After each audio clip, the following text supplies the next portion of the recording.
In the book of Revelation, the churches are golden lampstands. The principle of the city and the lampstand is the same, neither is individual.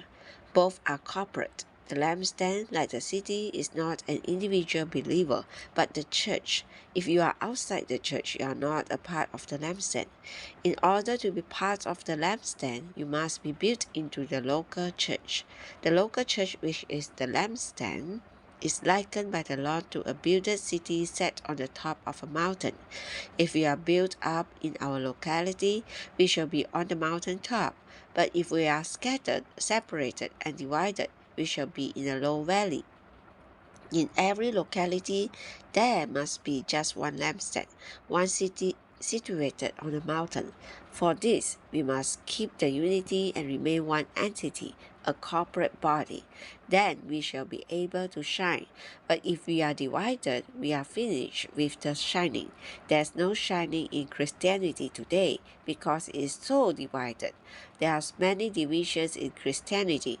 In the Lord's recovery, however, we must come back to the unity, which is the corporate body. When we have truly been built together, we shall be the city on a mountain top shining upon those around us. As a lamp on the lampstand. Verse 15 says, Neither do men light a lamp and place it under the bushel or on the lampstand, and it shines to all who are in the house. The shining of the light has two aspects. In the first aspect, the light is likened to a city shining upon the outsiders. In the second aspect, the light is likened to a lamp on a lampstand shining to those who are in the house. We have seen that the city is the builded church. But what is the house? You may think that the house here also refers to the church. However, there's no need to interpret the house in this manner. According to the context, the main point is that the shining of the light has two aspects, the outward aspect and the inward aspect. The light as a city on a mountain shines over the outsiders, whereas the lighted lamp on the lampstand shines over those who are in the house. As the city, the light shines upon people, but as the lamp in the house, the light shines into people. This indicates that our influence over others should not be just outward but also inward.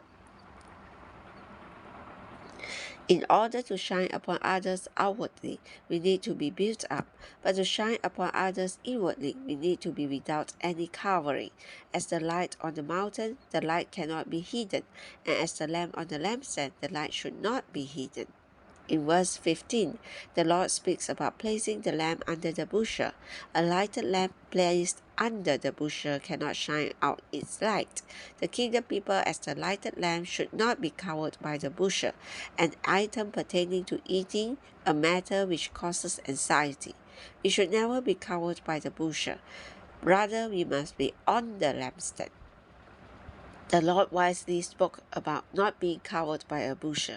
In ancient times, a bushel, as a measure for grain, was something related to eating and therefore related to the matter of making a living.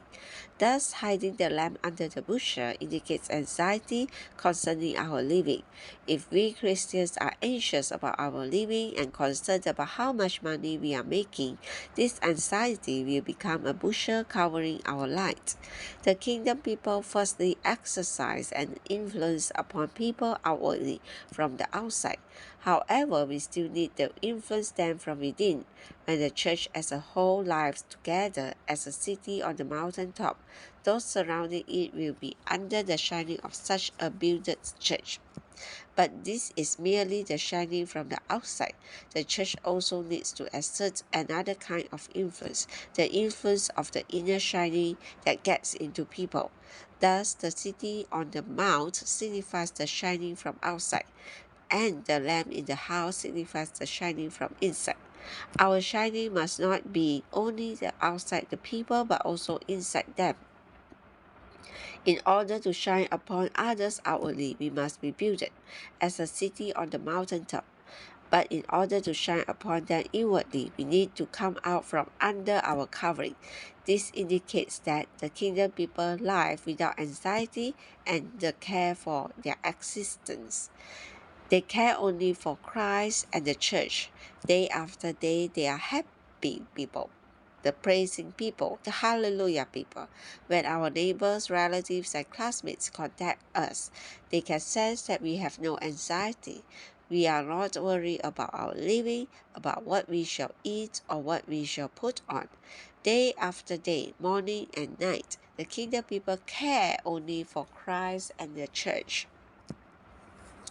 We know from experience that our lack of anxiety touches others. If every time someone contacts you, you are happy and enjoying the Lord, he will be deeply touched, filled with anxiety, and occupied with all kinds of worries. The worldly people talk about the fear of losing their job or the difficulties they are having with their boss. But the kingdom people, the hallelujah people, those not covered by the bushel, care only to talk about Christ and the church. By being such a people, we touch the hearts of others and shine upon them from within. This shining penetrates them. The outward shining of the kingdom people is general, and all of society can see it. Society can see a group of people who are built up, situated upon the top of a mountain and shining. The inward shining, on the contrary, is particular. One of your cousins may be touched by your lack of anxiety and your shining face. Whether he contacts you, he never hears you talking about to make a living. Instead, he always hears you praising the Lord and telling how wonderful the church life is. This will be a light penetrating into his being and shining within him. Through the shining of this light, he will be convinced. This is not the general shining from outside, it is the particular shining from within. If we are the proper kingdom people, we shall have this twofold shining. We shall be a city on a mountain top shining out upon all those surrounding us, and among them we shall be the hallelujah people, those with no anxiety or care about this life, shining into them. This inward shining penetrates the inward being of others and convinces them